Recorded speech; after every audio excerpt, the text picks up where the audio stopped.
Saya bangun untuk memberikan sedikit perkembangan terakhir setelah Al-Ain Berhormat membahaskan usul yang dibentangkan oleh TPM 1 Bagan Datuk baru-baru ini.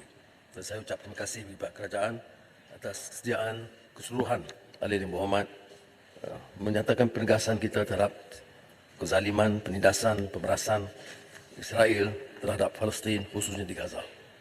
Mutakhir dengan angka yang belum penuh, hampir 3,000 kematian di pihak Palestin dan lebih 10,000 yang cedera. Israel tidak memberikan liputan terakhir setelah beberapa hari dan kekal 1,500 terkorban dan 3,400 cedera.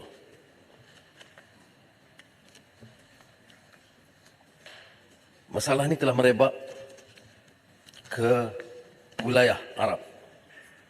Bukan saja Gaza yang dihantam dengan bom bertubi-tubi tanpa henti yang mengorbankan nyawa setiap minit, tapi serangan Israel telah lepas ke Lebanon dan Syria.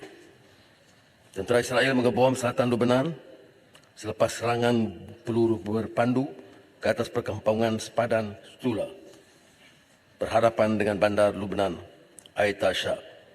Syria, Israel melancarkan serangan udara terhadap lapangan terbang Aleppo, Syria lewat pada hari Sabtu yang menyebabkan ia tidak dapat beroperasi.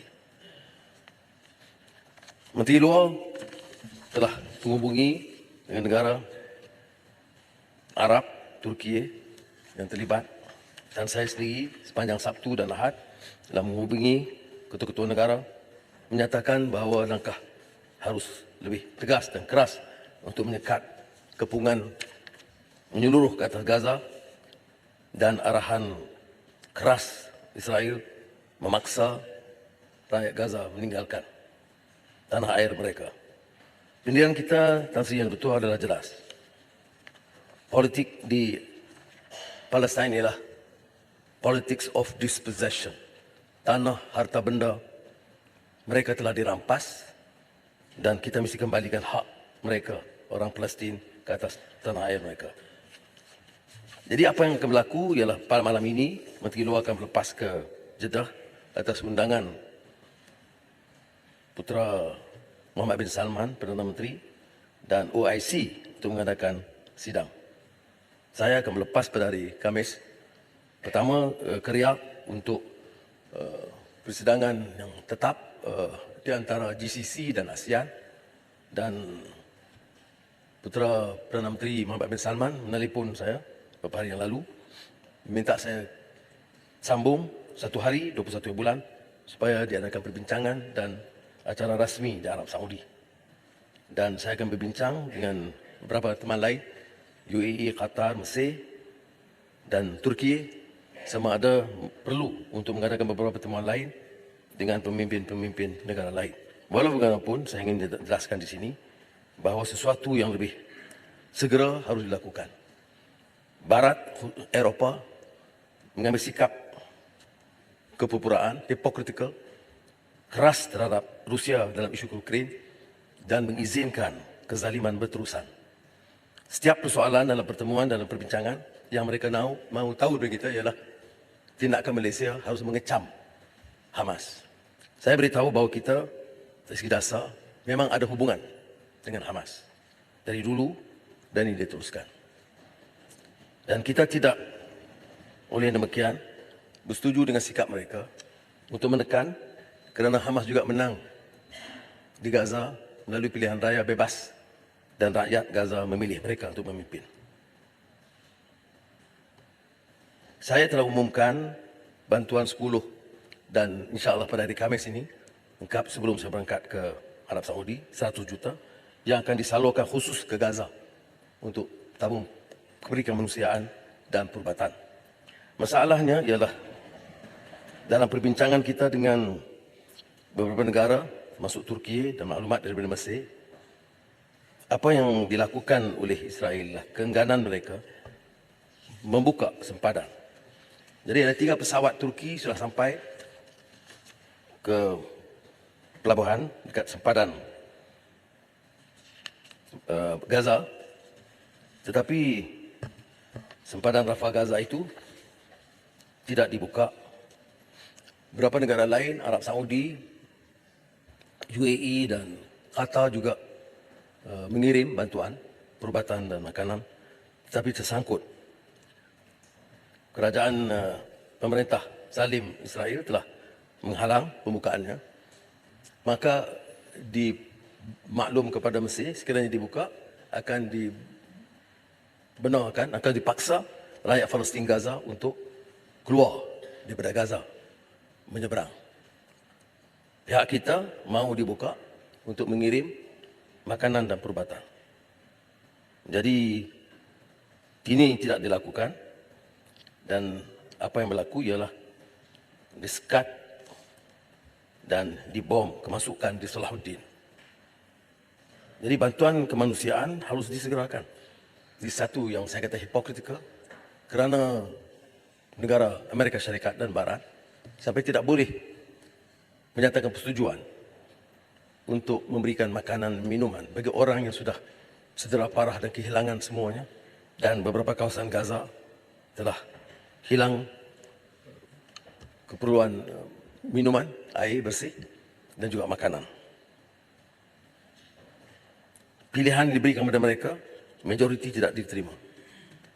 Majoriti rakyat Gaza tidak sedia meninggalkan negara mereka sendiri, tanah air, rumah mereka sendiri, semata-mata untuk memenuhi selera rejim Israel.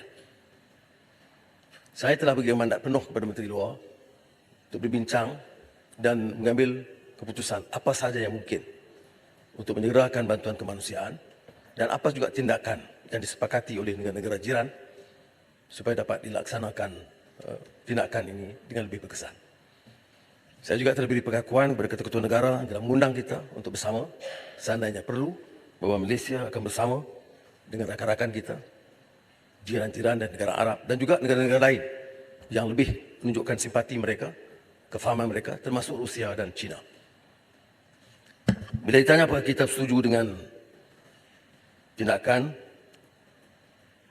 bagaimana mana pihak untuk mencederakan wanita atau kanak-kanak, penilaian kita jelas.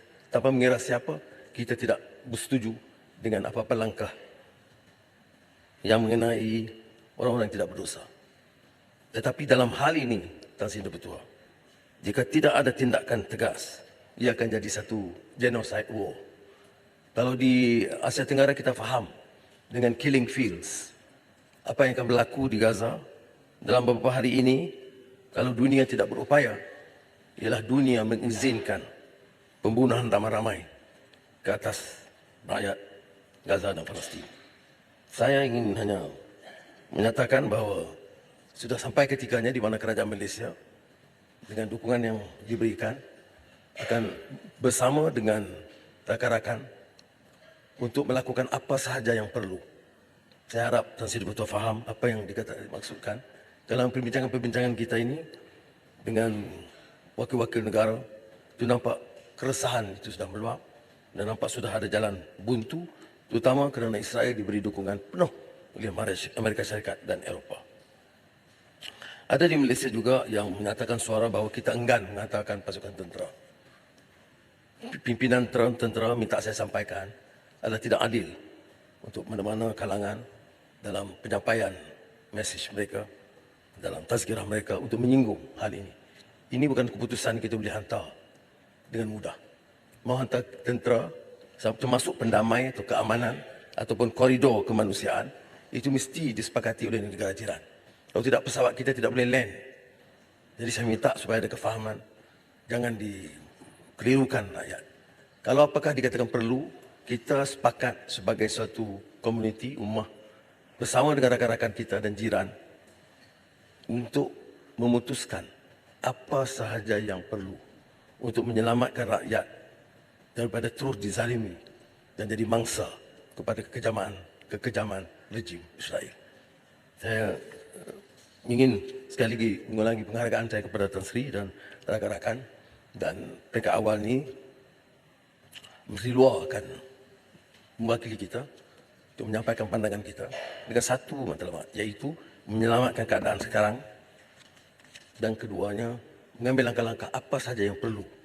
Dan saya akan susuli di Riyadh, dan sekiranya perlu saya akan bantu rakan-rakan di sana untuk membantu mereka mencari penyelesaian yang baik.